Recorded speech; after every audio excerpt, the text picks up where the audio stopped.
কখনো কি আয়নার দিকে তাকিয়ে মনে হয়েছে যে মুখটা কেমন যেন একটু ফোলা লাগছে বা আগের মতো সেই শার্প ভাবটা আর নেই?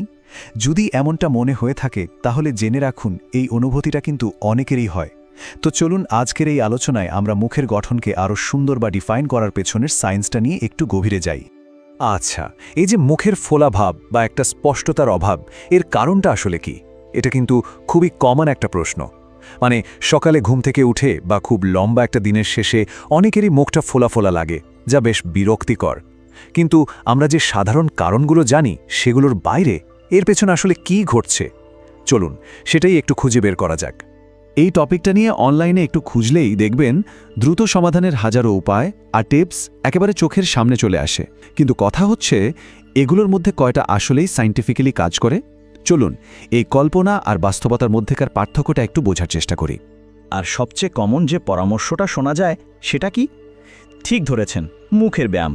মানে চোয়াল শার্প করতে হলে ফেস যোগা করুন বা বিভিন্ন মুখের ব্যায়াম করুন। এর পেছনের আইডিয়াটা খুবই সাধারণ, মুখের একটা নির্দিষ্ট জায়গা থেকে ব্যায়াম করে ফ্যাট কমানো। কিন্তু প্রশ্ন হলো, এটা কি আসলেই সম্ভব? এই যে একটা নির্দিষ্ট জায়গা থেকে ফ্যাট কমানোর ধারণা, এটা এতটাই পপুলার যে এর একটা নামও আছে, স্পট রিডাকশন মিথ।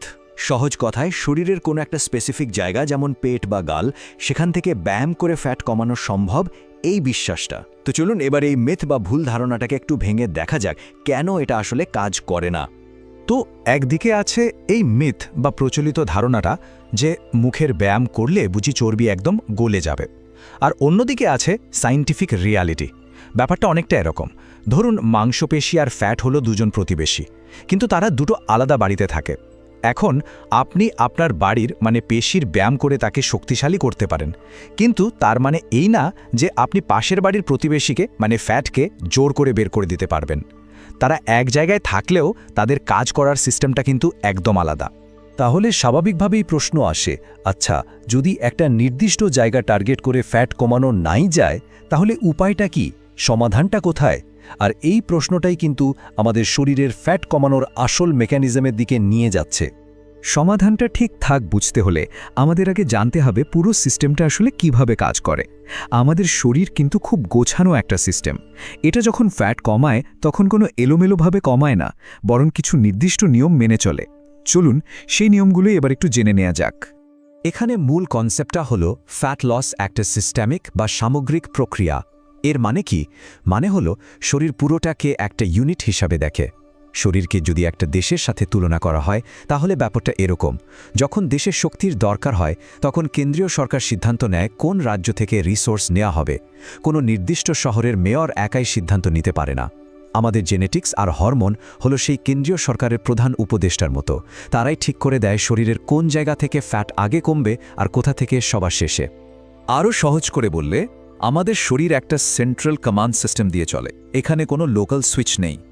মানে আমাদের গালে বা চিবুকে এমন কোনো অন অফ বাটন নেই যে টিপে দিলাম আর ওখানকার ফ্যাট কমে গেল।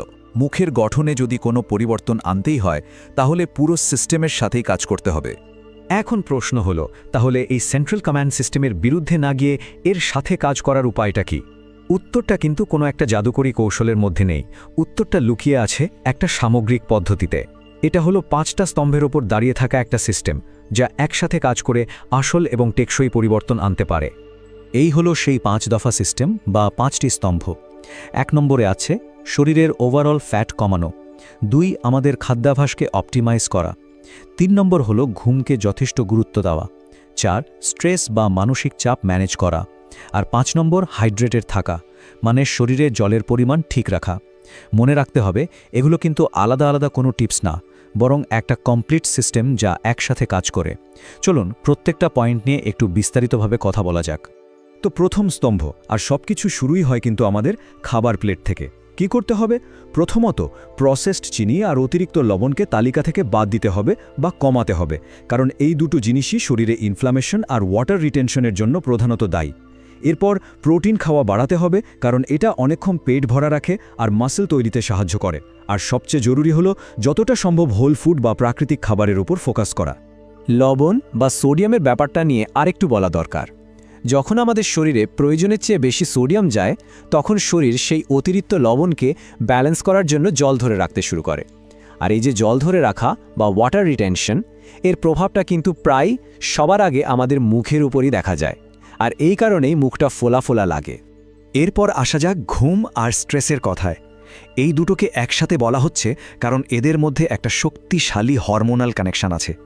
দেখুন, যখন আমাদের ঘুম কম হয় বা আমরা দিনের পর দিন স্ট্রেসের মধ্যে থাকি, তখন শরীর একটা সার্ভাইভাল মোডে চলে যায়, আর তখন শরীর কর্টিসল নামের একটা স্ট্রেস হরমোন রিলিজ করে।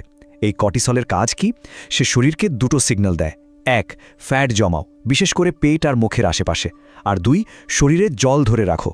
এটা আসলে বিপদ থেকে বাঁচার জন্য আমাদের শরীরের একটা বেশ পুরনো ডিফেন্স মেকানিজম। আর এবার একটা বেশ মজার ব্যাপার, যাকে বলা হয় হাইড্রেশন প্যারাডক্স।